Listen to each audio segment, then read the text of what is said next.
Empecé a hablar y hablé de la unidad temática número 1, dije circulaciones mecánicas verticales, y ahora usted está hablando de circulaciones verticales. Ustedes van a tener en cuenta que yo no puedo resolver un núcleo circulatorio vertical mecánico sin pensar en el resto de las circulaciones. Y es cuando yo les decía recién que pues yo puse este pequeño esquema de un compañero de otro año que me pareció bueno. Fíjense cómo el compañero de otro año, cuando empezó a analizar su proyecto sobre el tema de circulaciones, empezó a hacer un análisis que diferenció por colores de los tipos de circulaciones que él identificó. ¿Por qué? Porque la norma los caracteriza así. Entonces, creo que es bueno tomar como ejemplo, se podrá hacer mejor, distinto, o algunos podrán en un plano, en corte o planta, pero creo que el ejemplo de mostrarlo tridimensionalmente, por eso cuando yo hablaba hace rato de hacer maquetas 3D o virtuales, muchas veces son muy ejemplificadoras y muy claras, ¿sí?, de lo que, en este caso, analizando la norma, significa en este caso los núcleos circulatorios.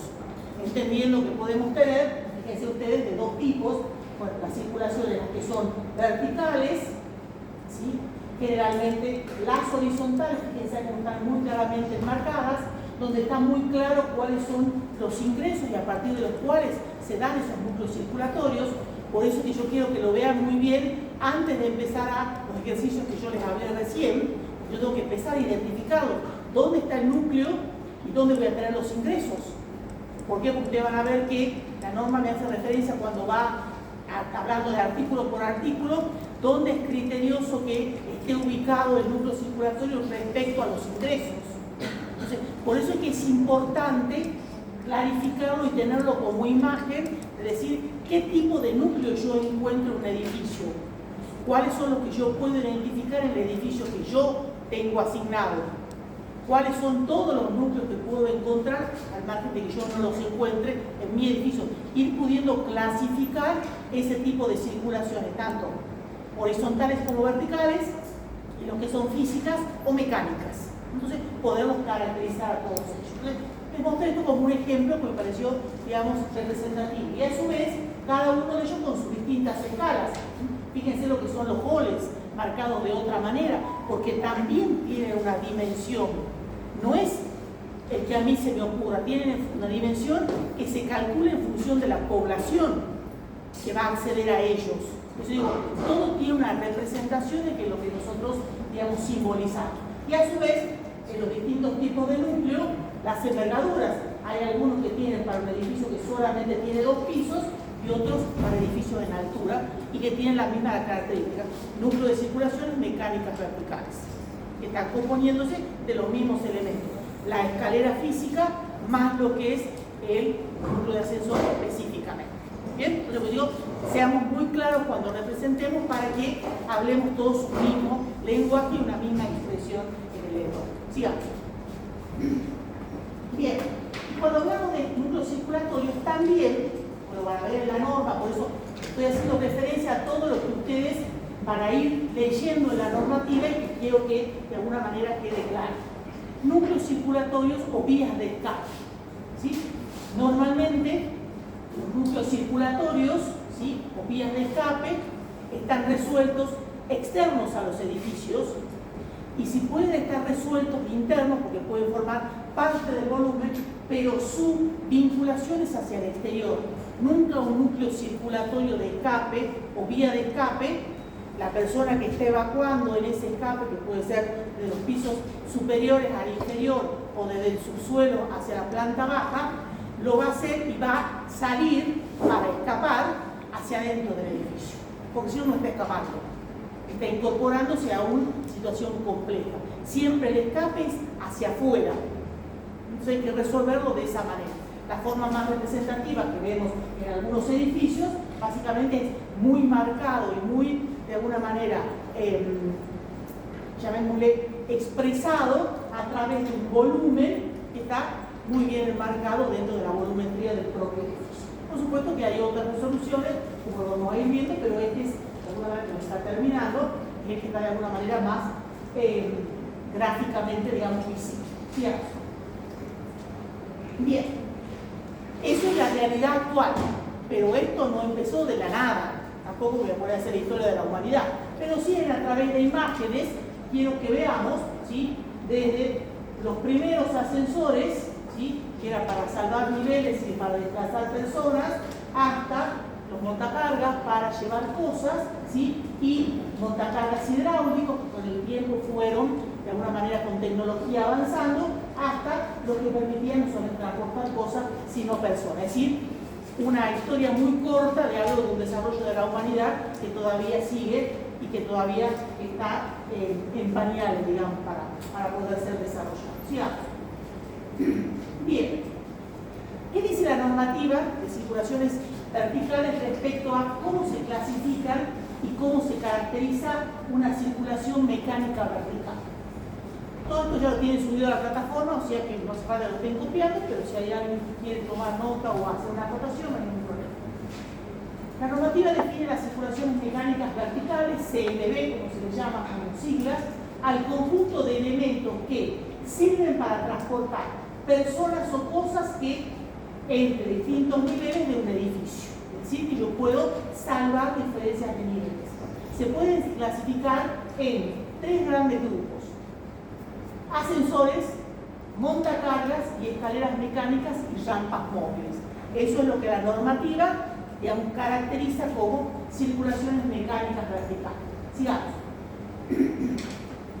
Los ascensores, que es el primer elemento de la clasificación o elemento que clasifiquemos, es todo vehículo de uso en edificios de altura para transportar verticalmente a personas y en edificios habitacionales, comerciales o industriales de altura. Es decir, que puede extenderse a un gran grupo de ascensores de distintos usos o fines.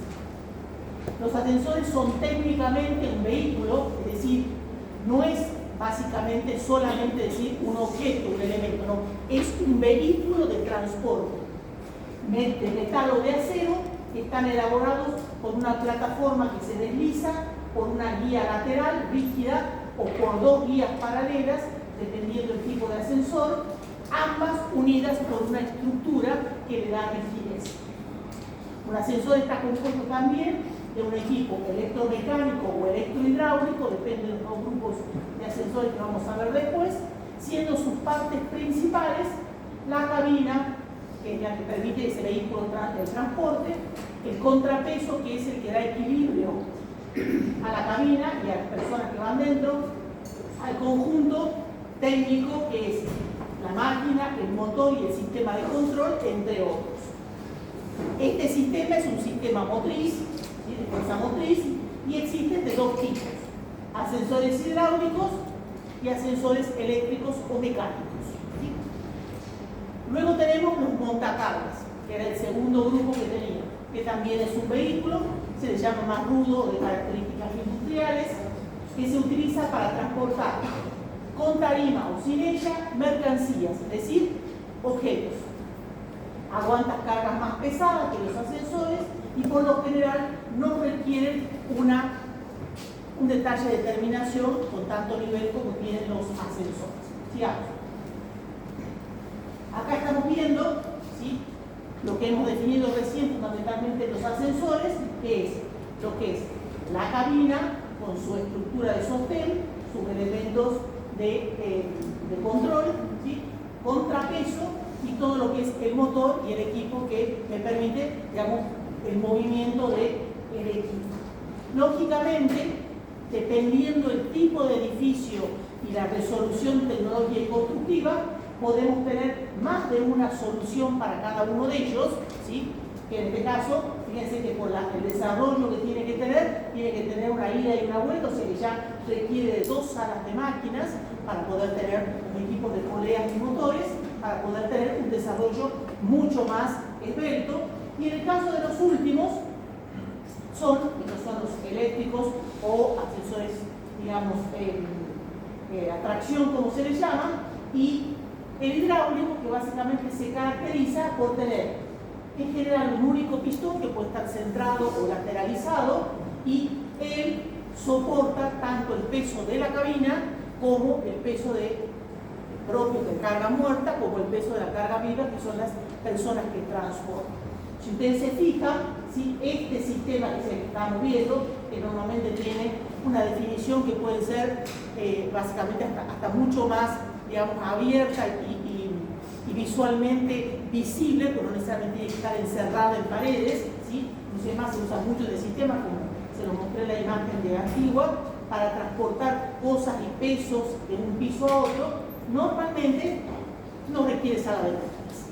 Esa es la gran ventaja que tiene respecto a los ascensores eléctricos o a tracción. ¿Sí? Bien. Los ascensores, como también se los llaman, porque tienen varios nombres, por eso los pongo, porque pueden encontrar en la bibliografía, eléctricos, mecánicos o a tracción, es el mismo grupo de ascensores, ¿sí? Generalmente tiene una cabina, que es la que decía que se desplaza por rieles, ya vamos a ver un detalle más completo, está colgada de poleas, que las vimos recién, con un engranaje que permite vincularlo a la máquina con el contrapeso, y normalmente tiene una masa, es decir, el peso que equivale, ¿sí?, al peso de la cabina vacía, es decir, la estructura constructiva y tecnológica, más el 50% de la carga máxima que va a transportar. Es decir, es en función de lo cual se calcula el peso total de lo que es el elemento a transportar. Normalmente estos sistemas tienen un motor eléctrico que a través de cables y poleas permiten el movimiento de la cabina. Entonces tiene todo lo que son las guías o elementos tractores, se les llama, que son los que traccionan y permiten el desplazamiento de estos ascensores eléctricos.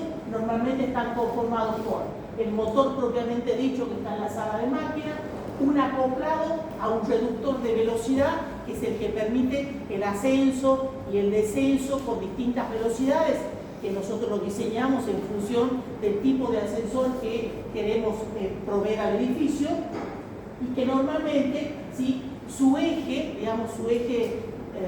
constructivo, que es vertical, va montado a esa polea, que es una polea que está acanalada y que permite, digamos, el desplazamiento casi con seguridad y a una velocidad reducida para el desplazamiento de las personas que van en su interior. Y que lógicamente ese desplazamiento, en ese cableado, se hace por adherencia entre los distintos elementos que lo componen. Los motores eléctricos son de corriente alterna, tienen más de una velocidad, dependiendo del tipo de uso que se le va a dar. Seguramente alguna vez habrán escuchado que hay ascensores que son de alta velocidad, que son aquellos que muchas veces van desde un piso bajo directamente sin parar a un piso alto, que es muy exclusivo, un restaurante o algún tipo, alguna terraza accesible, algún mirador o algún tipo de piso especial que en este caso que tiene como elemento a desarrollar. Y lógicamente también tenemos motores a corriente continua que lógicamente convierte de corriente continua a corriente alterna. ¿Sí?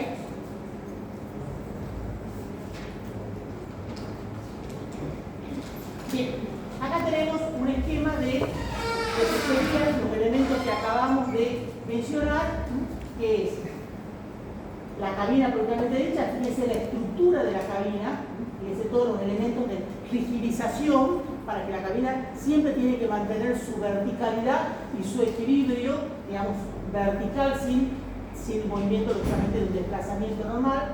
Todo lo que es la estructura que la vincula a lo que son las poleas superiores, ¿sí?, el cableado inferior. Acá estamos viendo los contrapesos, los paragolpes, que son los elementos que frenan tanto a contrapesos como a la propia cabina, los cableados, las guías, son estos elementos, que generalmente están adosados a las paredes, saco las paredes para que se puedan ver, ¿sí? Todo lo que es la sala de máquinas propiamente dicha, los cables, que normalmente hay un espacio de rellano superior, que es de protección de todo lo que es la maquinaria, que está por arriba de la cabina, y por supuesto la sala de máquina, que tiene todo lo que son sus tableros, poleas, motores, y el tablero propiamente dicho para, digamos, el accionamiento, la detención manual de los equipos. ¿Bien? Sí. Bien, este tipo de ascensores estamos describiendo, que tiene su sala de máquina, no solamente, como dije recién, en la parte superior, también la puede tener en la parte inferior, que la hemos visto, aquellos que tienen un desarrollo de todo lo que son sus vías en mayor longitud.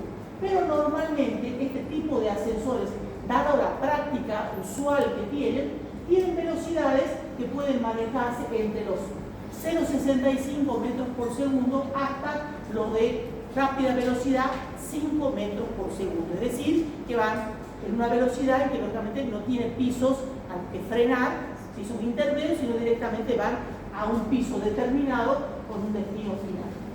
Normalmente, como también se lo llama ascensores a tracción, sus elementos componentes, que ya lo hemos mencionado, pero tienen lo mismo que los sistemas los que son hidráulicos, se componen de la cabina propiamente dicha, las guías o los rieles, que hemos mencionado, los deslizadores, que son los elementos que vinculan la cabina con las guías que están apoyadas en la pared para que se puedan deslizar el ascensor de manera vertical y suave, ¿sí? Los cables, que son los que vinculan las correas con la cabina, el contrapeso, que a medida que el ascensor va subiendo, el contrapeso para equilibrarlo va bajando, ¿sí? Porque tiene el peso de lo que es la cabina, más el peso muerto, más el 50% de la carga, y todos los sistemas de seguridad, cuñas, paradas y accionamientos en el caso de algún desperfecto, para que se lo pueda manualmente, en este caso, auxiliar a las personas que van en su intensidad, todos los elementos que componen el sistema ascensor a tracción. Todas estas partes, que mencionamos recién, básicamente se componen o se organizan a través de dos grandes grupos. Todo lo que es la parte de los elementos arquitectónicos, ¿sí? Y los elementos propios. Los elementos propios son la mayor parte de lo que acabo de mencionar, es decir, todo lo que hacen a la maquinaria de funcionamiento y que permanentemente, ya sea amurada o cableados que van desplazando o que permiten el deslizamiento, componen el elemento. En este caso, ascensor a tracción. Y después están los arquitectónicos, que son los que nosotros diseñamos. Y es lo que hacían referencia a la primera imagen que yo les mostraba. Es decir, todos los arquitectónicos tienen que ver con las alturas, la altura del edificio, que esa lo definimos nosotros como proyectistas, todo lo que es la altura del rellano superior y lo que es el foso, que si bien va a depender también mucho de la velocidad, pero tenemos un margen y lo definimos nosotros como arquitectos, todo lo que es el espacio propio de acceso a lo que es la cabina, ya sea en las plantas bajas como en las plantas tipo de los edificios, es decir, todo lo que es arquitectónico, el tipo de puertas, el tipo de vanos, o sea, todo lo que es el diseño de la sala de máquinas, dónde va a estar, sus dimensiones, sus alturas, su forma de acceder, todo lo arquitectónico también forma parte del propio diseño, pero ya tiene que ver más con lo arquitectónico que con lo propiamente dicho técnico. ¿Sí? Bien, esta sería el esquema de una planta, de un ascensor tipo, con cada uno de sus elementos, ¿sí? Solamente de lo que sería el hueco en donde está incorporado el ascensor, y como ustedes se imaginarán, por lo que ya les mostré, no puede estar abierto, básicamente tiene que estar en una caja, es decir, en un espacio propio, que generalmente puede ser construido con materiales tradicionales que nosotros estamos acostumbrados, con hormigón sobre todo, porque son elementos estructurales que tienen que soportar su propio peso, más el peso de las personas, ¿sí? Más, en este caso, que es los elementos que se van colgando de cada uno de los elementos que se adicionan a los elementos propios, es decir, tiene que tener resistencia, por lo cual no pueden ser ni de mampostería, ni de ladrillo hueco, ni de elementos básicamente en seco. Básicamente tienen que ser elementos estructurales. ¿Bien? A esos elementos, que forman parte ya del diseño, básicamente lo podemos diseñar nosotros en cuanto no solamente a forma, porque pueden ser cuadrados, rectangulares, cilíndricos, elípticos, o sea, la forma también es arquitectónica, ¿sí? Se le adicionan los técnicos que están dentro del propio espacio, como es los elementos de fijación, que estamos viendo acá, que son las guías del contrapeso. El contrapeso puede estar en cualquiera de sus tres caras, que no sea la cara frontal, que es donde están las puertas, ¿sí? Luego tenemos lo que son los elementos de las grapas, que son las que tienen los deslizadores, para que toda la estructura de la caja, de la cabina, se desplace verticalmente con un pequeño movimiento, pero siempre en vertical. La proyección de todo lo que es la estructura de la cabina y todo lo que conforma el elemento de apoyo, que en este caso son las guías de cabina, que son las que están amuradas a los elementos estructurales. Si ustedes se fijan, y uno si lo quiere ver en detalle en la realidad, se puede observar que el ascensor propiamente dicho, es decir, todo lo que es la cabina, con su puerta propiamente dicha, más allá de la puerta propia del espacio, de alguna manera que antesala al ascensor, ella es arquitectónica, en la que nosotros proyectamos, ¿sí? Tiene una pequeña, digamos, hueco de aire, ¿sí? Que a veces es imperceptible, ¿sí? Porque es casi coincidente, pero básicamente fíjense que está separada de lo que sería lo que es el plomo de la pared interna del elemento que es la puerta propiamente. Y por supuesto por fuera tenemos todo lo que es la botonera, la cabina, la botonera de llamada, que es la que nos permite, nos indica los indicadores que pueden ser laterales o superiores para el llamado del ascensor, para el movimiento, el desplazamiento, que a veces es con flechas, a veces con números, que es todo lo que es el movimiento y desplazamiento del ascensor. ¿Sí? Bien, ahí lo vemos, el corte completo como esquema. Por supuesto que cada uno de estos que ustedes ven, así son los pisos esquematizados en pequeño, ¿sí? Pero fundamentalmente la idea de acá era que veamos las tres partes que tiene todo lo que es el desarrollo del ascensor. Y para ello tenemos que empezar en lo que es la planta baja o planta de acceso. Desde la planta de acceso, que es la base, donde está la base, que se va a proyectar cuando, esto que estamos viendo acá, en línea de proyección de trazo, que es la imagen que llega hasta el nivel, que es lo de la cabina. Todo lo que está por debajo se llama foso. ¿Sí? El foso es una de las tres partes componentes, el foso, el recorrido que llega hasta el nivel en donde están todos los elementos de accionamiento, ese rellano superior, que es donde está toda la maquinaria que tiene que estar colgada, hasta lo que es la sala de máquina propiamente dicha. Tenemos las tres partes: el foso, el recorrido y el sobre recorrido, que es lo que permite en este caso el desplazamiento a lo largo de todo el edificio de lo que es el sistema ascensor. En el foso, como ya lo hemos visto en una de las imágenes anteriores, tengo todo lo que es toda la estructura que termina de lo que es la cabina, y fundamentalmente tengo los paragolpes. Paragolpes que, en cuanto a su capacidad y a su altura, que va a definir, fíjense que la proporción que tiene los paragolpes son mucho más, digamos, importantes que el 50% que es la dimensión del foso. Tiene mucho que ver con las medidas en las que podemos nosotros flexibilizar la altura del foso. ¿Por qué? Porque lógicamente el resto de la altura tiene que ver con la proyección de lo que sería la cabina, poniéndola a nivel. ¿Bien? Por eso que tiene un margen cuando lo diseñamos. ¿De dónde sacamos esas medidas? Cuando vamos a hacer la elección del tipo de ascensor, en las planillas de la elección de ascensores nos va a decir, para ascensores de tales características con tales velocidad, el foso puede tener en 30 y estas medidas. O sea, ahí es donde nosotros manejamos en la parte del foso. Bien, luego empezamos el recorrido, que empieza desde la base de planta baja a lo que sería el último piso a servir. En este caso, último piso a servir es donde para el ascensor. Más de ahí no sigue. ¿Sí? Pero esto básicamente es el recorrido.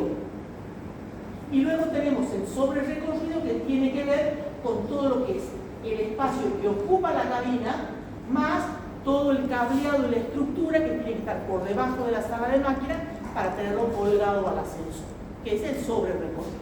¿Bien? Por supuesto que todas estas dimensiones, todas estas van a variar en función de la altura del edificio, cada uno de los niveles. Esto va a variar en función del diseño y la velocidad, y esto también, pero a su vez también a nivel de proyecto. ¿Por qué? Porque dependiendo la envergadura del ascensor o de la batería de ascensores, porque no siempre hay uno, generalmente como mínimo tiene que haber dos, ¿sí? Es lo mínimo, pero hay edificios que tenemos 3, 4, 5. Entonces, la capacidad portante que tiene que tener estos elementos se necesita de un mayor espacio físico para poder incorporar toda la batería de maquinaria que tiene esto. Y después, por supuesto, la sala de máquinas propiamente dicho, que se conforma de un espacio de paso en donde están los tableros, todos los elementos de accionamiento y demás, y el espacio, usted lo ve acá representado de otra manera, es distinta a lo que está ahí, que es un espacio con una losa en particular que está perforada. ¿Por qué?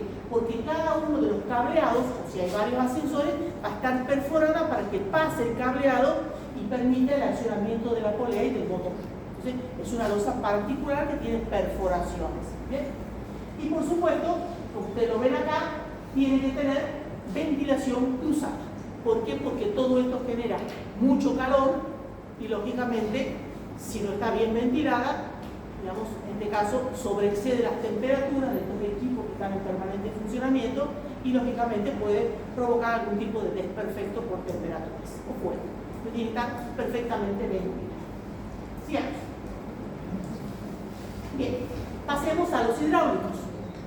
Los hidráulicos son también llamados ascensores oleodinámicos, ¿sí? Que normalmente han sido los ascensores que han sido pioneros en el desarrollo de tecnología de, digamos, de mayor flexibilidad en el uso de los edificios.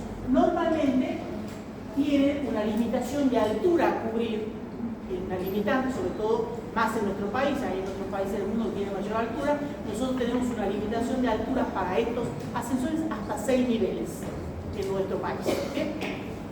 Estos ascensores hidráulicos, que lógicamente en el mundo hay mucha más tecnología, como lo vamos a ver, normalmente la mayoría de ellos han sido utilizados en edificios de viviendas y oficinas, y mayoritariamente en los últimos tiempos también como montacargas o montacoches, es decir, las empresas que venden autos o las que reparan autos, ¿sí? Este sistema hidráulico lo que permite que al auto se lo eleve y por abajo hay reparaciones y demás, o sea, es un elemento muy común, pero normalmente en edificios de hasta 5 a 6 pisos, ¿okay? Para su emplazamiento. La característica es que, sobre todo cuando se presentan problemas para instalar salas de máquinas, estos equipos no necesitan sala de máquinas, solamente necesitan un pequeño espacio donde está una bomba para inyectar el aceite que permite el movimiento, pero es pequeño, es un espacio muy pequeño. ¿Sí? Después vamos a ver bien. ¿Cuál es la característica de estos sistemas hidráulicos u oleodinámicos?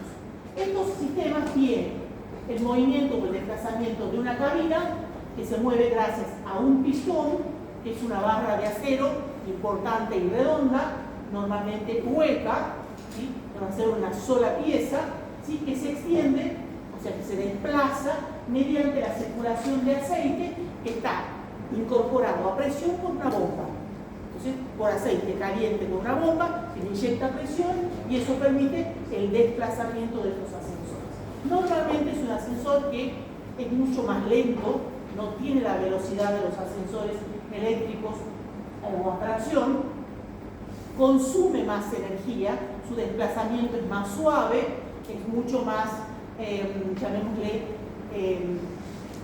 más delicado en su movimiento, en su desplazamiento, y tiene la característica de que, al ser un ascensor que tiene su desplazamiento a través de una inyección a presión de aceite, solamente requiere este movimiento para el ascenso, porque el descenso es por la simple gravedad. O sea que básicamente el consumo solamente es el ascenso. ¿Cierto? Bien, ahí estamos viendo el esquema del hidráulico. ¿Sí? Estamos viendo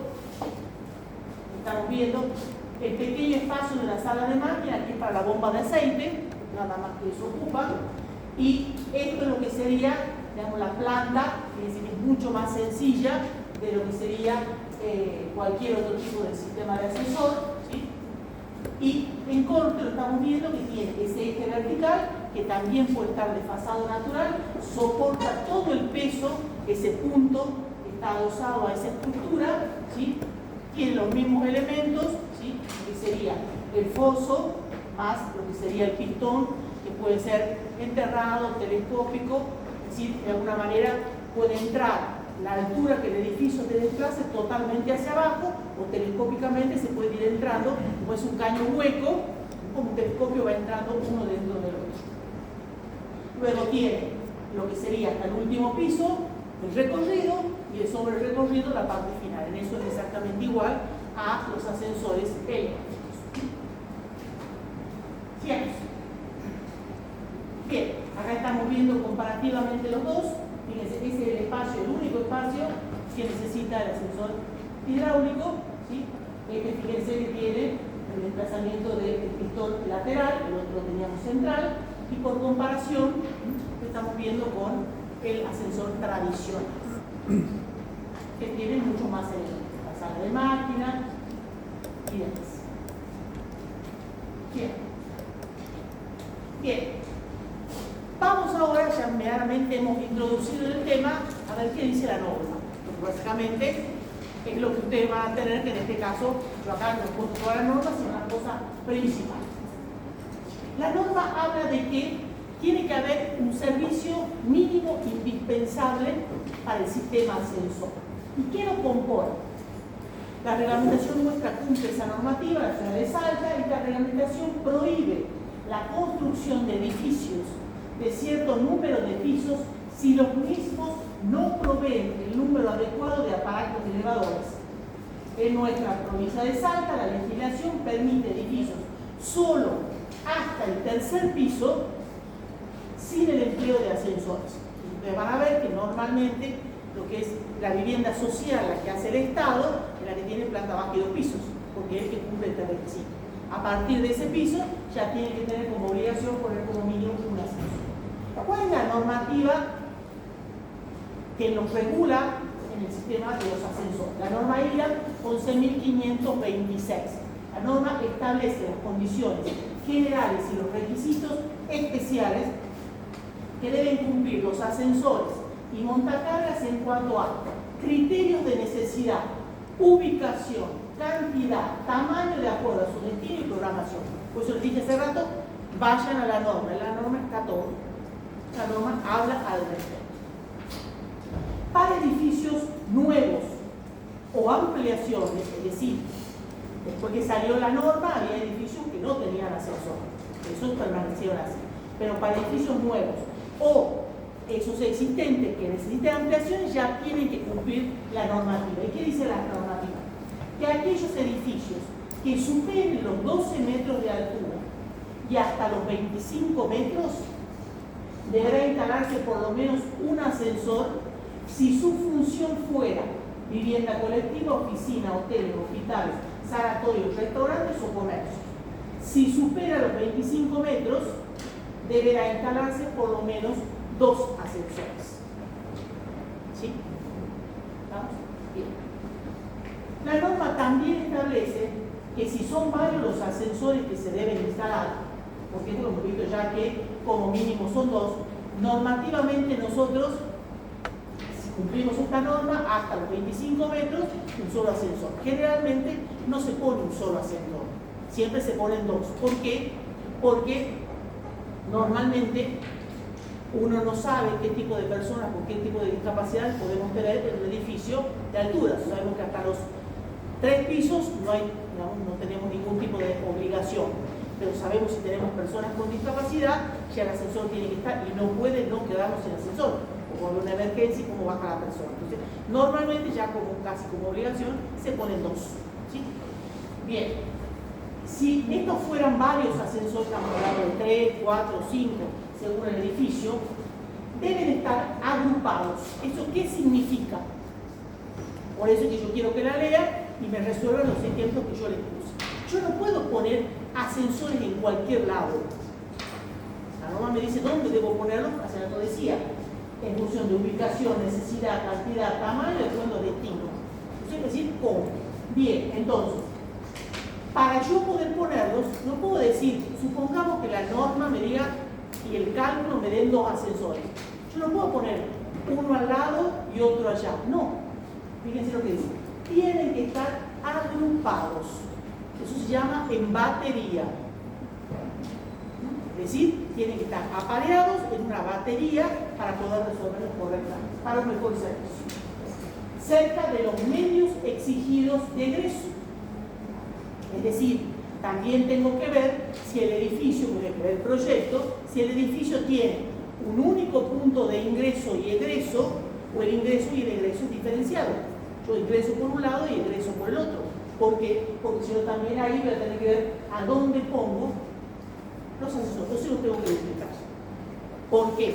Porque fíjense lo que sigue. Y no debiendo estar el ascensor a más de 65 metros de cualquier punto ubicado en un piso alto de un edificio, medidos a lo largo de la libre trayectoria natural.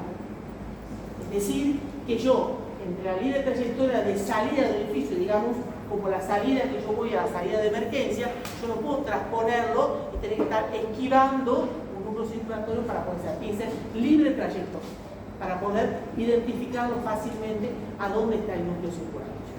Bien, sigamos. ¿Qué dice la norma respecto a las horas pico? La norma dice que el hecho de considerar que usuarios y su confort en el diseño de los edificios se ve reflejado en un fácil acceso al núcleo circulatorio, la rapidez de transporte y un menor tiempo de espera es un requisito indispensable. Para ello, la utilización de los ascensores y la evacuación de un edificio no se da en todos los casos de la misma manera e intensidad.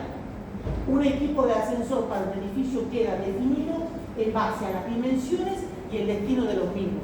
Por eso no siempre son de las mismas características. Para ello, aparte de los valores estadísticos y los estudios de tránsito y circulación que se hacen, de pasajeros y en casos similares. La norma tiene hecho varios estudios que recomiendan cuál es la mejor forma de resolución. Estos valores representan los periodos de tránsito extremo en un día de actividad normal. En cada caso, de acuerdo a la función, se considera las horas pico. ¿Por qué? Porque ustedes habrán visto, y a mí me pasó hoy día, que, sobre todo que empezaban las blancas palomitas, las clases, ¿sí? Que lógicamente no todos los padres toman las precauciones de levantarse temprano, acercarse al colegio, si ve que está todo llena la cuadra, da una vuelta y estaciona una cuadra y camina, no. ¿Qué es lo que hacen? Paran al frente de la puerta del colegio, 3, 4 o 5, no sé yo, y tiran el auto y entran con la blanca palomita a dejarlo en el auto. Y así hicieron esta mañana. Por más que esté el policía de tránsito, tiran el auto y se van. Había uno que le dejó el auto así cruzado porque no le entraba, pero dejó el auto y se fue. Y luego tenían que esquivarlo para poder pasar. Pero la blanca palomita tenían que llevarla hasta la entrada de la puerta del auto. No podía caminar el paso. Entonces, eso hace que los horarios de entrada no son todos los mismos, ni en la misma hora. No es lo mismo en una oficina, en un área pública, en una empresa privada, en un colegio. Acá los mismos empleados de la universidad, si ustedes por ahí vienen en la hora que ellos entran y demás, para ver que acá y en la entrada donde están los relojes para que marquen, los autos se despionen. ¿Por qué? Porque lógicamente tienen que llegar a poner el dedo y a marcar el tiempo, porque si no les cuentan. Entonces, ese tipo de cosas de horario pico es importante. Entonces, ¿cómo tenemos que hacer cuando hay ascensores? Cuando hay núcleo de circulación. Tenemos que prever, ¿sí?, que esté en el diseño que uno hace, ¿sí?, para la accesibilidad, un fácil diseño para que esto se pueda resolver con facilidad. Entonces, por ejemplo, las oficinas poseen 2 horas pico, que van de la hora de entrada y la hora de salida del personal. Los hospitales y sanatorios también poseen 2 horas pico, a la mañana el ingreso médico y a la tarde con las visitas, que si no se arman las colas. Los hoteles no existen horas pico pronunciadas, salvo que posean algún tipo de actividad, conferencia y demás, pero si no, es durante todo el día. Las partes de enseñanza tienen varias horas pico dependiendo de los turnos. Hay turno mañana, turno mediodía o tarde, turno noche. Entonces, digamos, dependiendo de las horas de uso, hay que facilitar el diseño. Y eso significa, para nosotros los arquitectos, cómo tenemos que resolver mejor la accesibilidad a estos núcleos circulatorios. No entradas angostas, no cuestiones, digamos, mal ubicadas, sino con mejor criterio. Y de vivienda también no hay hora pico porque la gente normalmente entra y sale en cualquier horario, media mañana, tarde o noche. Sigamos. Bien, ¿cuáles son los elementos componentes de un sistema sensorial? Algo lo mencionamos recién, lo veo un poco más rápido, sí, pero básicamente servicios arquitectónicos en ambos sistemas, en atracción o hidráulica. En la mayor parte de todos ellos tenemos que los propios son todo lo que hace a la maquinaria de funcionamiento y los arquitectónicos todo lo que es el diseño del edificio. Y ahí estamos nosotros, por lo cual tenemos que tomar responsabilidad de ellos. Sigamos. Bien, respecto a todo lo que tiene que ver con la elección del tipo de cabina, porque eso lo vamos a tener que hacer también nosotros, cuando calculemos la capacidad que tiene que tener para evacuar un edificio, y en general son muchas personas, en general. Entonces, ¿cuál es la forma que nosotros vamos a elegir para diseñar su cabina? Porque tenemos que diseñar la caja del ascensor, y esa es arquitectónica. Entonces tenemos que ver cuál es la mejor forma. Y ahí es donde la norma me dice que hay una forma recomendada y una forma que no es recomendada. Entonces, lógicamente la tenemos que evitar. ¿Eso qué significa? Por más que tengamos la misma cantidad de personas, yo siempre tengo que tener la mayor facilidad para ingreso y salida de personas. ¿Por qué? Porque acá, si no tengo que estar sacando más cantidad de personas para mejor que pueda salir el último. Entonces, siempre el lado más, digamos, ancho, siempre tiene que estar hacia la salida y con menor profundidad, para que sea, digamos, menor el movimiento de personas. Porque imagínense, si tiene que salir, tiene que estar acá, tiene que salir todo esto para que pueda salir. Y eso significa, en el cálculo, tiempo y costo.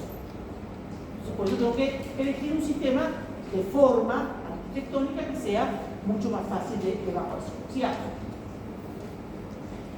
La otra es, digamos, la cuestión ya de los elementos propios. Estamos hablando de uno de ellos, que es un poco el secreto de lo que es el ascensor, que una cosa son las poleas, los motores, que son normativamente técnicos, y la otra es el diseño de este espacio, que es entre lo que es el muro al que está agarrado a la guía y lo que es el deslizador que está agarrado a la cabina.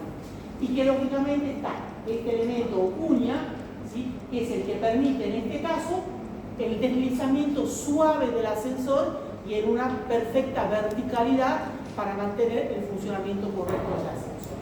Y por otro lado, otro elemento importante es el tipo de cableado que se elige. Si bien nosotros no vamos a ser especialistas en ascensores, pero sí tenemos que tener cuidado en la elección que se hace.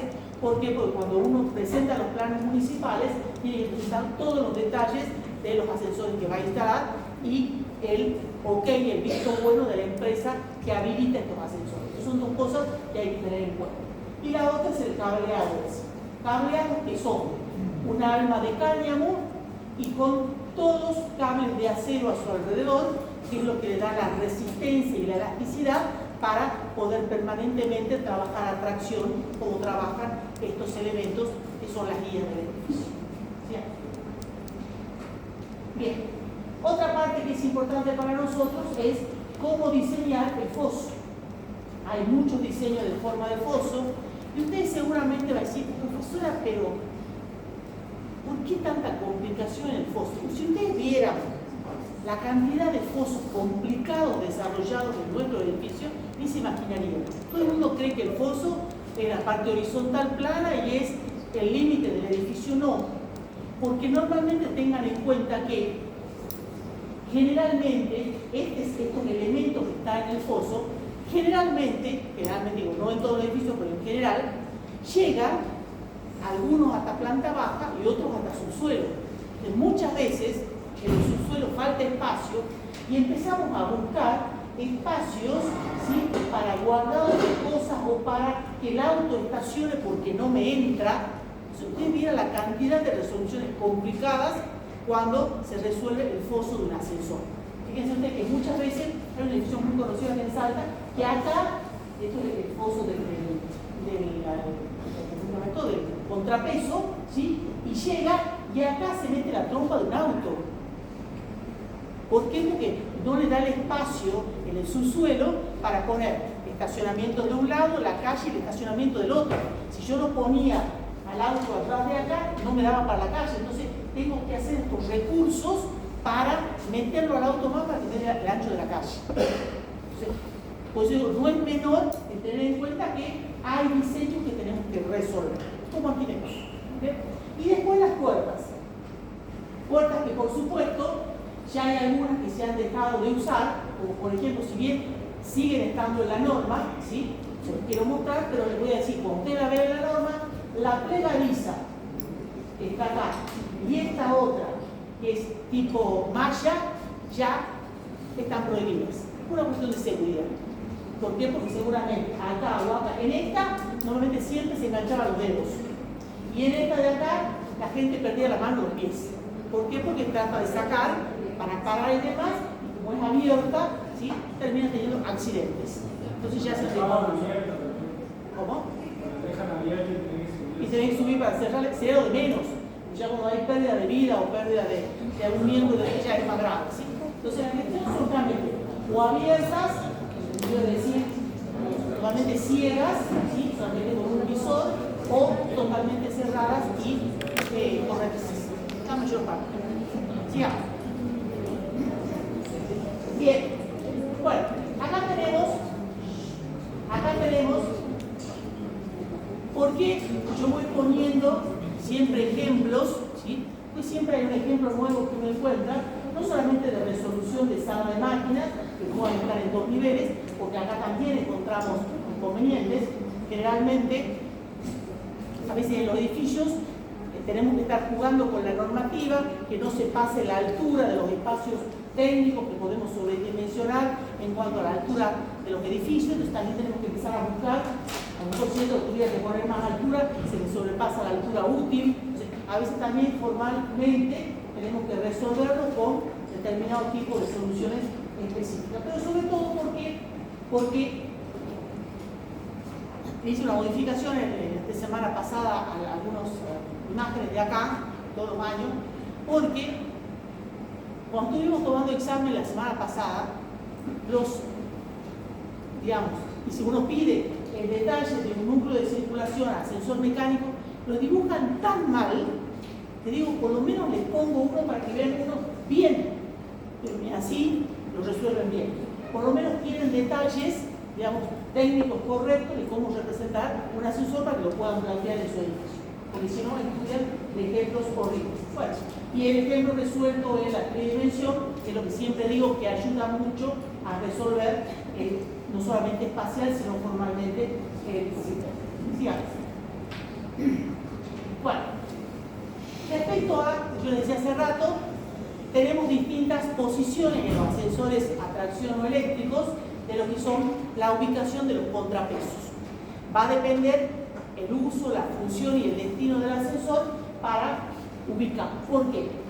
Vamos a un ascensor normal, como lo he visto hasta ahora, un ascensor de una puerta de entrada, en el lado opuesto está el contrapeso, bueno, todo lo que son las guías y los elementos tradicionales. Pero siempre tenemos un edificio tradicional. Los arquitectos no siempre nos caracterizamos por resolver lo tradicional. Entonces, hay veces que dicen, no, yo quiero entrar por acá, pero quiero salir por atrás. Bueno, entonces, ¿dónde podemos poner el contrapeso cuando tenemos que tener puertas a ambos lados? ¿O qué pasa si yo tengo que poner puertas que son adyacentes? Ingreso por acá y salgo a la derecha o salgo a la izquierda. Puedo ir moviendo, ¿sí?, el contrapeso, ¿sí?, en las distintas partes ciegas del edificio, de la caja del ascensor, para utilizarlo como elemento útil de posicionamiento.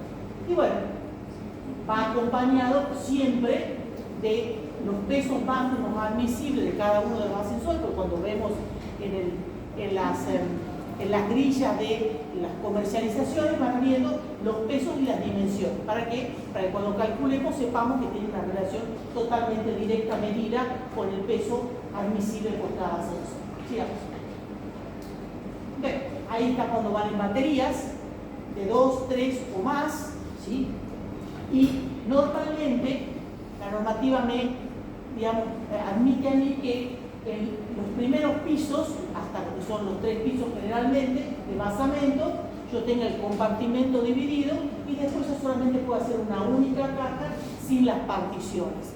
Si lo quiero poner así, perfecto, está bien, pero no tiene sentido estar dividiéndolo si son elementos tradicionales. Bueno, siempre con las mismas características del apoyo de toda la información técnica en la base de la bibliografía. Sigamos. Y después lo que es la sala de máquinas. Sala de máquinas que tiene mucho que ver con el proyecto también, pero como mínimo tiene que tener determinadas partes. O sea, normalmente es la siguiente.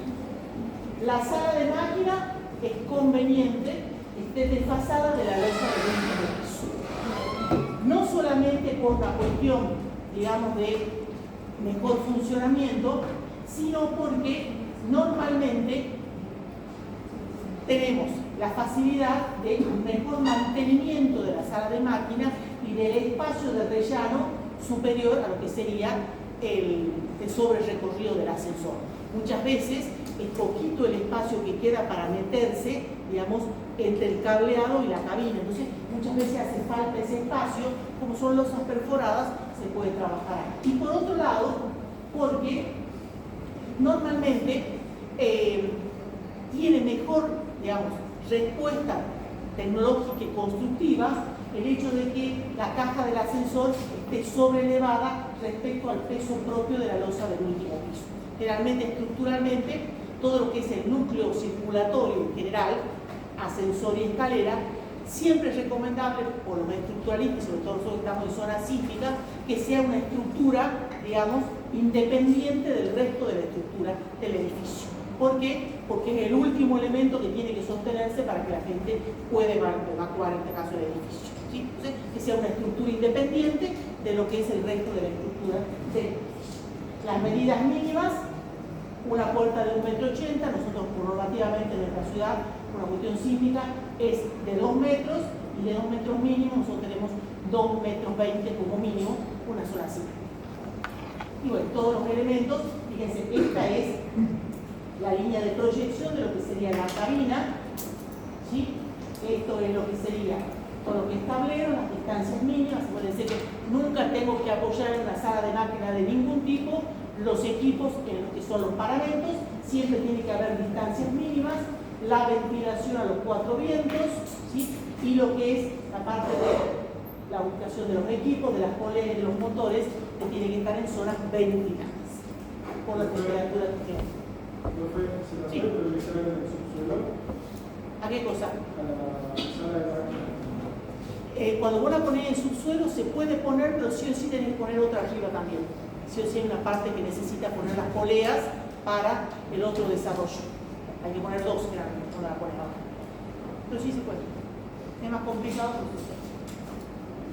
Sigamos. Bien. Bueno, acá estamos viendo, y eso quería un poco que después lo vamos a ver con otra cosa que les quiero mostrar, ¿sí?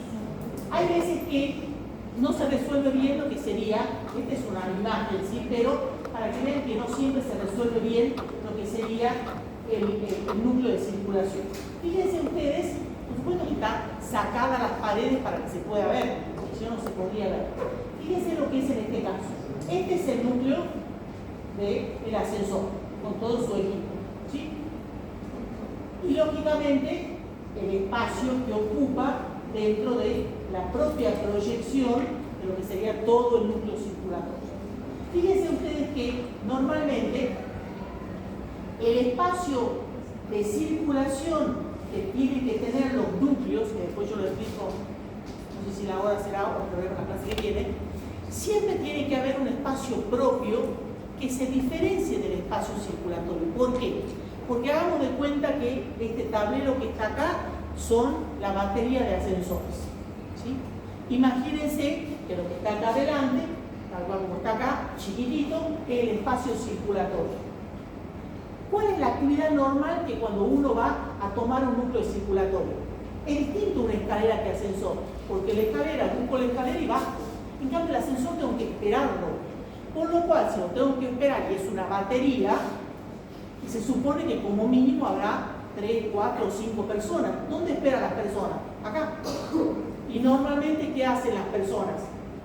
Siempre muy apurado. Van tocando todos los ascensores para ver cuál viene más rápido para poder tomarlo. Entonces, la gente se mueve en este espacio.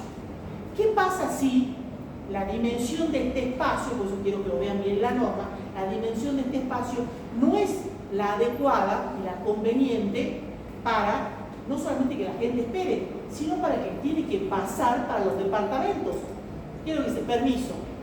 permiso, estamos así moviéndonos permanentemente con el peligro de que se abra la puerta y uno caiga. Entonces, siempre los ascensores es bueno que al margen del espacio de circulación haya un espacio propio de espera para los propios, digamos en este caso, que tienen que esperar el ascensor. Por eso, cuando los espacios son demasiado pequeños y juntos, cuando se junta mucha gente, es un inconveniente en la resolución. Por eso tengamos en cuenta. Está bien, es costo de metro cuadrado en el edificio, pero también una cuestión de seguridad.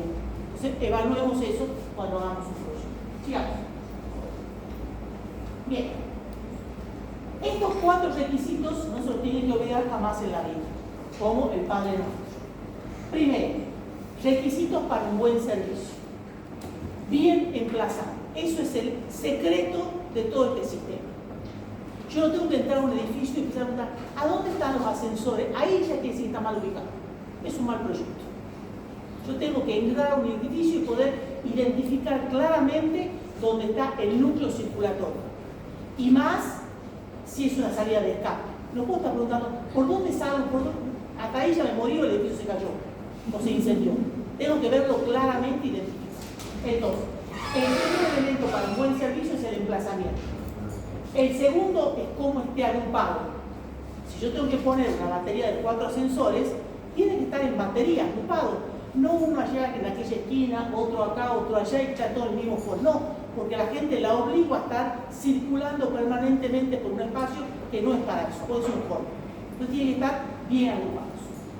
Tercero, que cumpla los tiempos. Tiempos en este caso, que digamos, permanentemente controlado el acceso. Y después, el sistema de mandos y maniobras. ¿Por qué? Porque capaz que ustedes no saben, pero los ascensores no tienen todos el mismo sistema de mandos y maniobras. ¿Sí? Ya lo vamos a ver. Bien. Respecto a el emplazamiento. Indudablemente, el núcleo de circulación mecánica vertical es un elemento importante en el funcionamiento de un edificio. Su objetivo básicamente es que dar un buen servicio, aparte de que tiene que tener estos 4 requisitos. El primero, el emplazamiento. Debe tener en cuenta su correcta ubicación de los ascensores dentro del edificio, procurando un fácil acceso a ellos y una rápida identificación del núcleo a fin de dar la máxima facilidad al usuario. Los ascensores deben ser diseñados, situados y dispuestos a fin de prestar el servicio necesario con la mínima inversión, por lo que debe tenerse en cuenta la procedencia del mayor flujo de personas para su ubicación en el edificio. Están teniendo pautas para lo que tienen que resolver. Todas las entradas de un edificio han de conducir al núcleo de transporte vertical. Todas. No la principal, no una sola, todas. Ojo cuando diseñamos. La centralización de los ascensores, esto está en la norma, pues lo estoy aclarando. La centralización de los ascensores permite que cada planta tenga la misma facilidad de acceso a los ascensores. Los ascensores no centralizados implican tiempos de atar adicionales mayores a los recorridos horizontales. La distancia desde ascensores a la habitación más alejada no debe pasar los 60 metros con un máximo preferible ideal de 45. Entonces, tomamos en cuenta, por eso les puse medidas en los gráficos para que lo vean. Entonces, si yo tengo que por proyecto y tengo un edificio de cierta envergadura y tengo que ubicar un núcleo centralizado fácil de identificar y tengo determinada distancia, sé que lo ideal máximo son 45 metros, de donde ubico el ascensor. ¿Por qué no poner esta batería de ascensor en este extremo? Porque va a tener 90 y no cumple la norma. Por eso tengo que ser estricto en esa cosa. Ahora, ¿qué pasa si el edificio tiene 2 ingresos? O acá tenía 1, tiene 2, en un extremo y en el otro. ¿Qué decía la norma hace rato? Que lo tengo que poner en el de mayor afluencia. Bien, entonces, donde haya mayor afluencia, yo tengo que acercarme con el núcleo al de mayor afluencia. Más allá de que a lo mejor acá tengo una parada de colectivo. Pero si de acá viene la mayor afluencia, siempre tiene que estar cercana a la mayor afluencia. Por eso tengo que conocer la norma para diseñar. No es solamente para calcular ascensores, para diseñar arquitectura. ¿Bien? Y ahora, ¿cuál es la distancia máxima que yo dije que tenía que recorrer hasta poder, en este caso, salir de un edificio? 65 metros, 60 metros. Fíjense, entonces, desde la habitación que yo tengo, ese es el recorrido que yo tengo que hacer para tomar un ascensor. No puedo superar esa distancia que sea de 60 metros. 60, ¿por qué? Porque no necesariamente voy a tomar y estoy pegado a la ventana, será del departamento, o sea, del último habitación que tengo, dependiendo de su medida, 60 o 65 metros. ¿Quedó claro entonces? En función de eso, tengo que ver a dónde es conveniente la correcta ubicación del núcleo de circulación. Sigamos. Bien, ¿qué pasa ahora si un mal diseño, un mal proyecto, me plantea esto? Tengo una planta baja que tiene dos núcleos circulatorios. Y viene una persona que no conoce y dice, ¿por dónde subo? ¿Qué es lo que está diciendo acá? ¿Por dónde subo? ¿Por qué? Porque no siempre en todo edificio cada núcleo circulatorio sube al mismo. Entonces yo tengo que poder identificar. ¿Por qué? Porque si este nombre no se fijó, este ascensor que está acá es solamente para ascenso y este es para descenso. Entonces tengo que tener muy en claro cómo ubico el núcleo circulatorio. ¿Sí? ¿Por qué? Porque probablemente a lo mejor este está cerca de los ingresos y este está cerca de los egresos. Pues eso se lo dijeron, tiene que estar ubicado cerca de cualquier punto de ingreso y egreso. Entonces, fijémonos también en nuestros proyectos.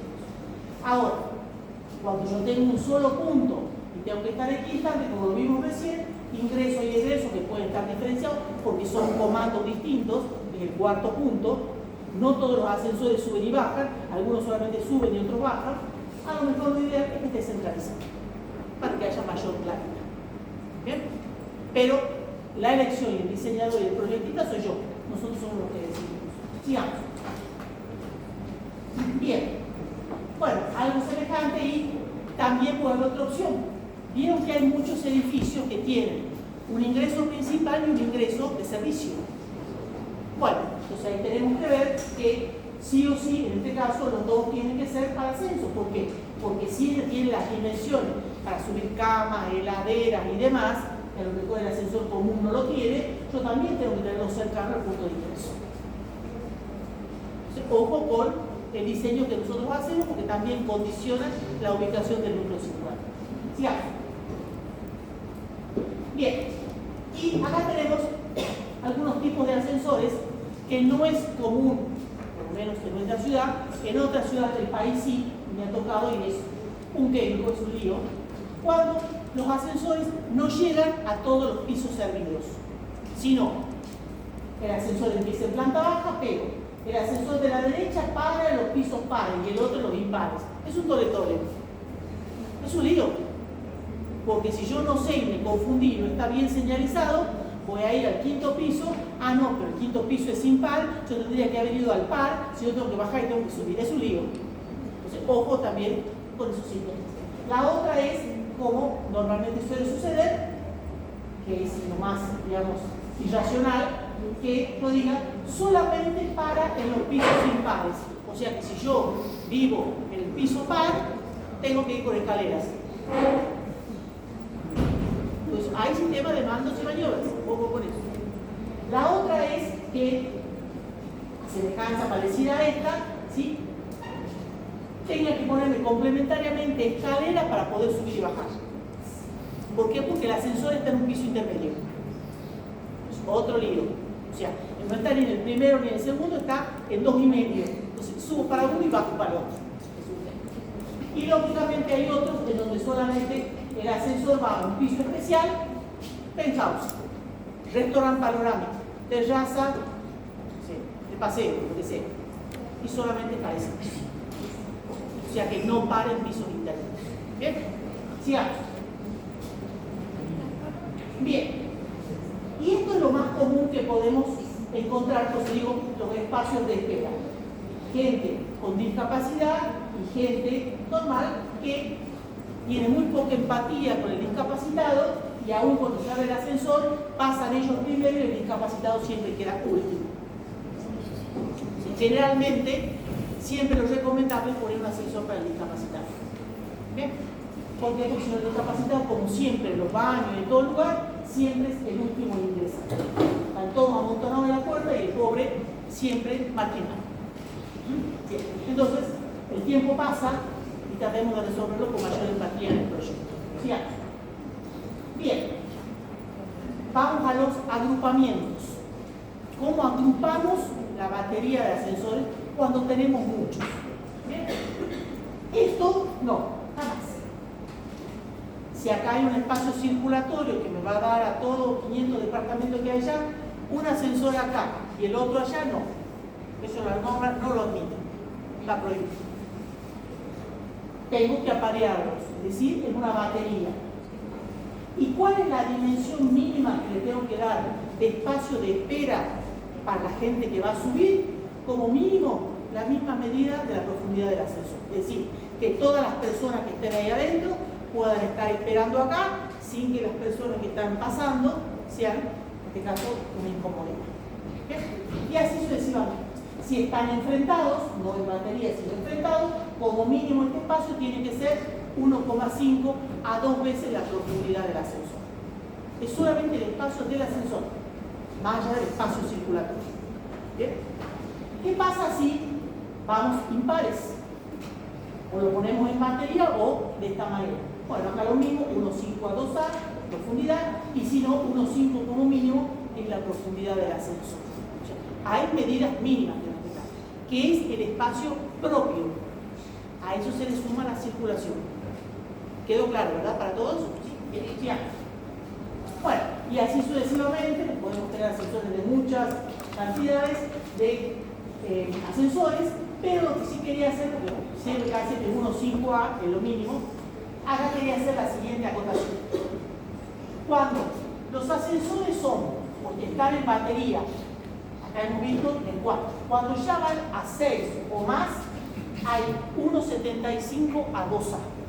O sea, aumenta un poquito la medida. Y la otra cosa es que cuando están todos lineales, pueden ser 6 o la cantidad de ascensores, hay un límite por norma. ¿Cuál es el límite? En el punto central del primero y en el punto central del último, la distancia máxima, debido a que yo lo puedo dimensionar al ascensor, la distancia máxima en metros entre el eje del primero, el centro, y el último son 12 metros. O lo que se cumpla primero, que es los 10 segundos, que es medido en la trayectoria que hace una persona para poder llegar al último ascensor. O sea, que según cómo ustedes lo diseñen, porque ustedes lo van a diseñar en función de su población, tengo que también diseñar esa distancia máxima. ¿Quedó claro? O sea, se darán cuenta de que el ascensor no es tirar 2 ascensores, 4 o 5. Es todo un diseño de arquitectura. ¿Bien? Entonces tenganlo. Sigamos. Bien, todas las reposterías posibles, siempre sigue siendo 1,5 a 2A, cuando pasan de 6 ya es 1,75 a 2. Sigamos. Y si no, los especiales, que hay plantas triangulares, cuadrangulares, pentagonales y demás, formas especiales, pero siempre se tienen que respetar las medidas mínimas. 1,5 a 2A, o si hay más de 6, 1,75 a 2. Bien. Bien, tiempos. ¿Qué pasa con los tiempos? Los tiempos del ascensor, yo me lo voy a leer todos, si yo están muy cansados, yo también, ¿sí? Básicamente tiene que tener una característica importante: el tiempo total y el tiempo de espera. Ustedes van a decir de qué está hablando el profesor. Ahora se los digo así, solamente para que después, cuando veamos el predimensionado, eso se calcula. Hay un tiempo total que yo voy a calcular y está vinculado o relacionado al tiempo de espera en función de la población del edificio.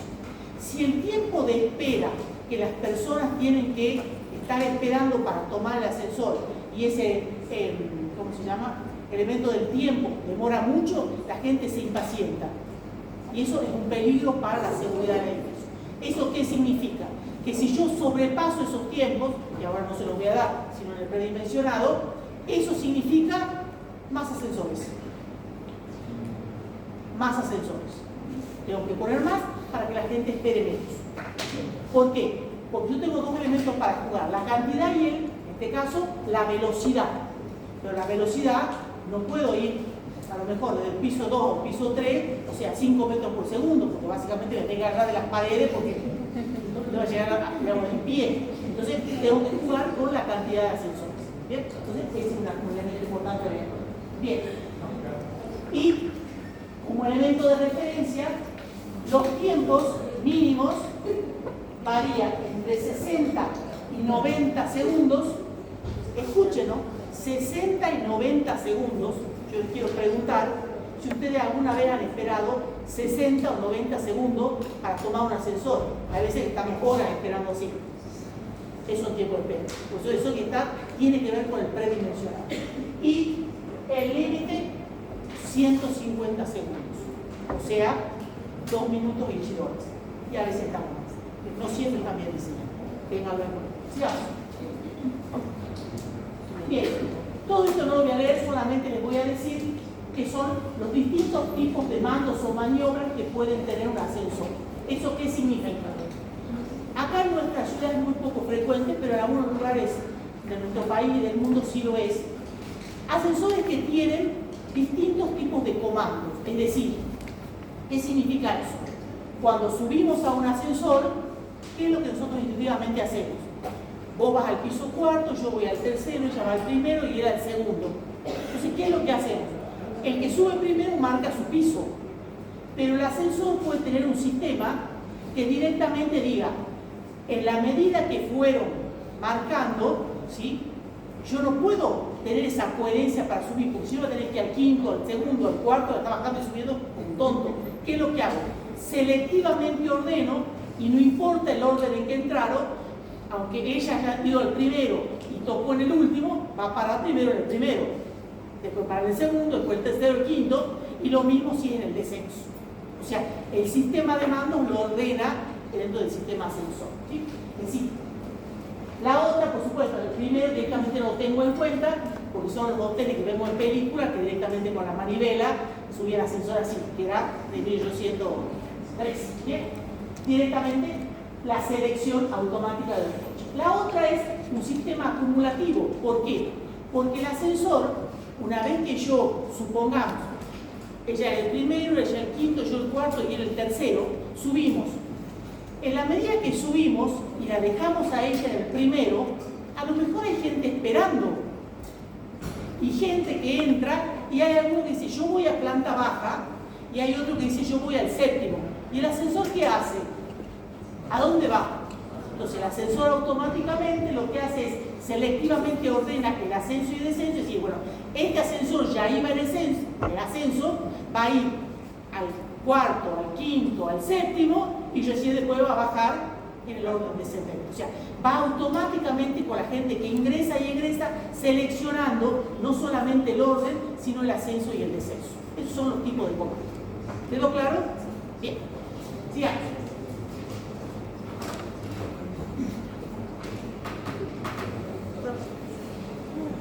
Bien, esto es para los arquitectos. Yo puedo tener dos tipos de sistemas de mostrar un núcleo circulatorio que esté visiblemente exterior, como ya lo hemos visto en algunos ejemplos, y básicamente incorporado a los edificios. La respuesta la va a dar cada uno de ustedes. La propuesta la va a dar cada uno de ustedes. Lo que sí tiene que ser la adecuada y que cumpla con la norma. O sea, no importa para la norma si yo lo muestro al ascensor o no lo muestro. Lo que yo sí tengo que hacer es cumplir. Que esté cercano a los puntos de ingreso y egreso, que esté equidistante, que sea fácilmente visible, que cumpla todas las normas. No importa si esté adentro o afuera del edificio. Es cuestión de proyecto. Pero para eso tengo que aprender cómo proyectarlo. Y la otra cosa es todas las aplicaciones especiales que puedo tener de ascensores. Es decir, los gustos que me puedo dar en el proyecto, si es que me lo dan de margen, es decir, si me dan los recursos para hacerlo.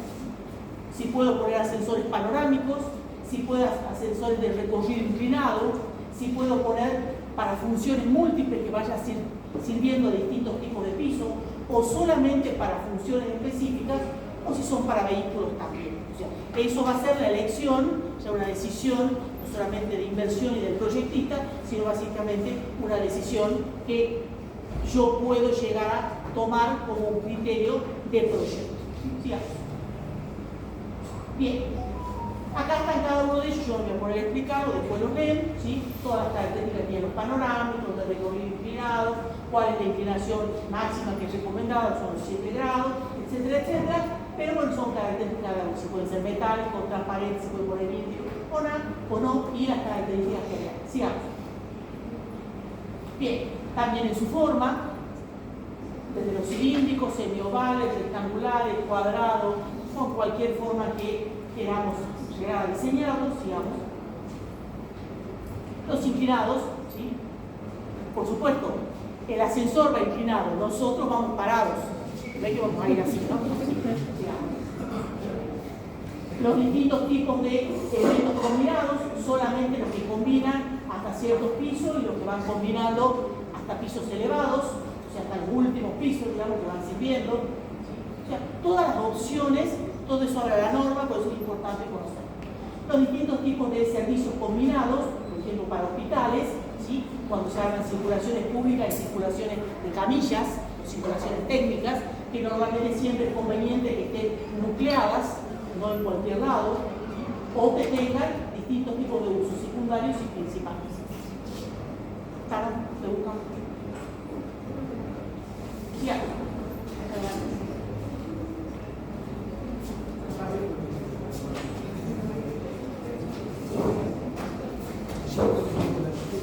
Bueno, decía, distintos tipos de formas, los que son para vehículos, sí que pueden ser con cabina, para traslado vertical únicamente, para traslado vertical y horizontal, y de cabinas giratorias.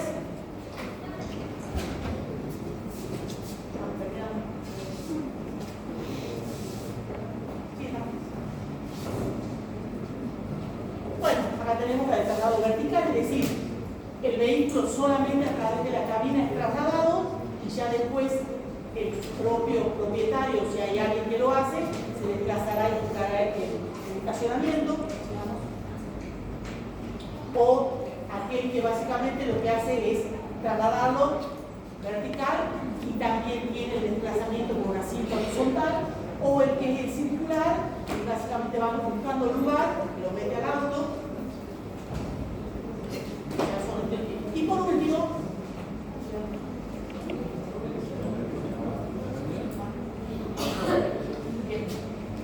esto que tiene que ver, ya cuando vayamos al proyecto, que bueno a profundizar, ahora solamente lo voy a mencionar, es ¿qué tiene que ver las instalaciones con los ascensores? Es decir, lo que son las ventilaciones y los espacios técnicos de los ascensores lejos de los núcleos de transporte vertical. No pueden estar en el mismo núcleo, adosados ni pegaditos, no. Fíjense en la medida mínima, 4 metros mínimos. O sea, nunca lo usemos como un elemento de ventilación, ¿cierto? Bien, los tanques de reserva, jamás, pero jamás, nunca en su vida apoyen la base de un tanque de reserva en la sala de máquinas, el techo de la sala de máquinas. Pero eso jamás se les ocurre su vida. Y vos te reís, pero hay un edificio que en Salta que está hecho, no sé cómo, pero está hecho así. Que la base de su tanque está apoyada en el último piso. ¿Sí? Ojo con eso. Digamos. Cosas que no deben, se acabó la norma, que no deben, digamos, resolverse de esa manera, ni para tomar la escalera y el ascensor tenemos que estar pasando por un espacio circulatorio, ni tampoco que la escalera, que es la vía de escape principal, se vea obligada a tener que estar pasando por el núcleo de ascensores, porque el núcleo de ascensores, en el caso de un incendio, es una torre de fuego y humo, y lógicamente esta gente no va a lograr escapar, o sea, jamás la escalera al final, tampoco así, ni que sea en uno, dos, ni en batería, jamás la escalera al final, digamos.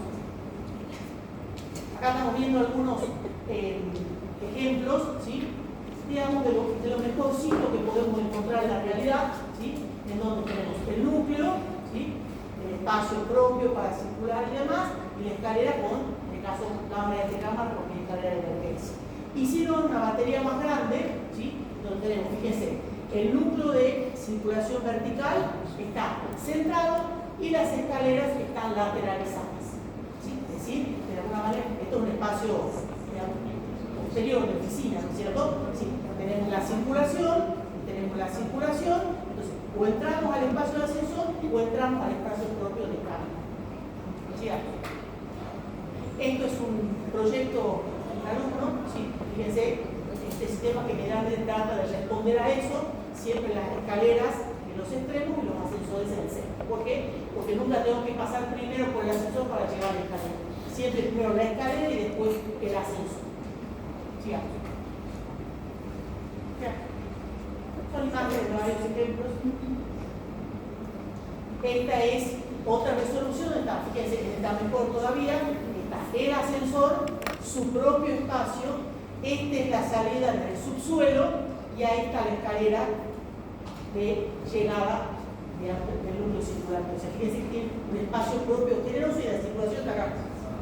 Acá está la circulación. Y un espacio generoso para poder resolver. Bien, estos son ascensores que hay, siempre estaba escuchando el otro día en la radio, ascensores que están en el mundo en su máximo apogeo, que son circulaciones mecánicas que son especiales, distintas a toda la tecnología que tenemos actualmente, digamos, son magnéticos, ¿sí? Esto es una firma comercial, Dream Group, ¿sí? Que normalmente se desplazan, digamos, pero son los comunes, ¿sí? Hidráulicos, digamos, los hidráulicos, la pequeña sabe máquina que tiene, bueno, no sé por qué se conoce primero, todas las medidas, colores, texturas, diseños. Bien, son esos. Son ascensores de levitación magnética, es decir, tienen en la fachada del edificio, ya no hace falta que estén dentro, tienen todas unas cintas electromagnetizadas en donde el ascensor se desplaza casi rozando o de alguna manera apenas tocando la parte magnética y puede no solamente ir desplazándose vertical, sino también horizontalmente. Ustedes están escuchando que creo que es China, pero está haciendo también con un proyecto, creo que ya con, ¿cómo se llaman los autos?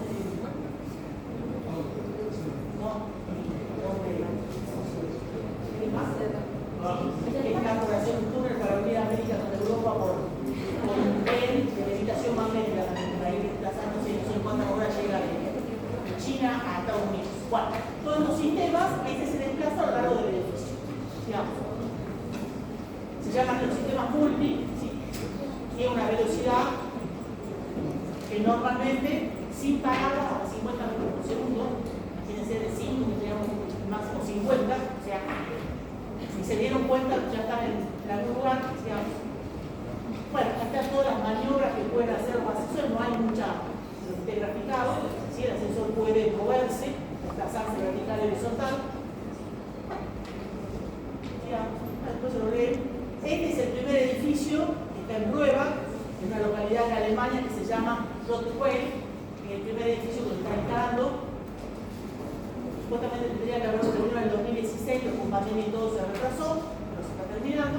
Y bueno, acá está un esquema de los sensores, ¿sí? De levitación magnética que están en la fachada del edificio, ya no se introducen dentro del edificio. Esos son. Vamos paseando por la fachada del edificio. Ahí está el sistema.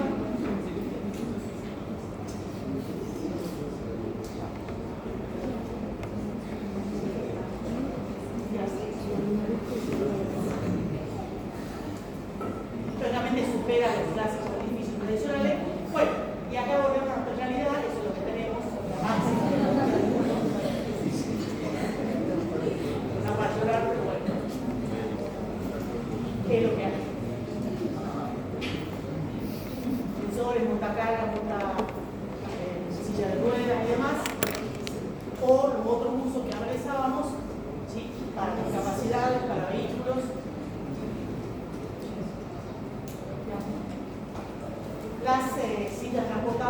las escaleras mecánicas, que lógicamente nosotros las tenemos en algún aeropuerto y demás, pero también hay lugares del mundo que están en los exteriores,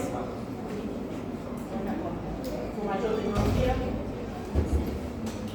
El concepto de las escaleras mecánicas, que básicamente es como una cinta transportadora, pero que regenera los escalones entre los puertos de entrada y salida, ¿sí? Que lógicamente tiene unas pequeñas salas de máquinas, que es la que permite la reconstrucción de la cinta transportadora. Su ubicación, es decir, como elemento, digamos, de disponibilidad en el edificio, como un elemento, digamos, hasta arquitectónicamente, digamos, de disposición, con forma arquitectónica, digamos. Esta es la tienda Harrow en Londres, las escaleras mecánicas, o sea, es todo un juego espacial importantísimo, como composición del edificio. Esta es la estación de Barajas en Madrid. Este es el aeropuerto de Sevilla, el transportador, o sea, los mejores lugares del mundo también tiene esta tecnología para pasajeros. Barajas, el arquitecto es Italia, la transportadora de exteriores.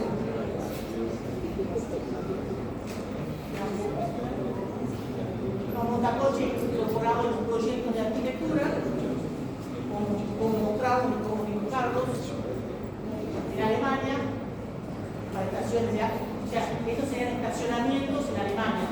Entonces, falta espacio y fíjense cómo usan estos elementos.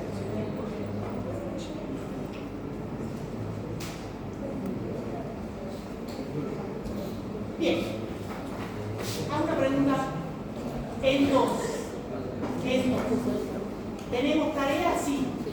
Tienen que ir a la plataforma, leer el material que está ahí, empezar a responder el cuestionario, empezar a responder el trabajo individual, que tienen que ver cómo ubican esa planta baja y esa planta alta.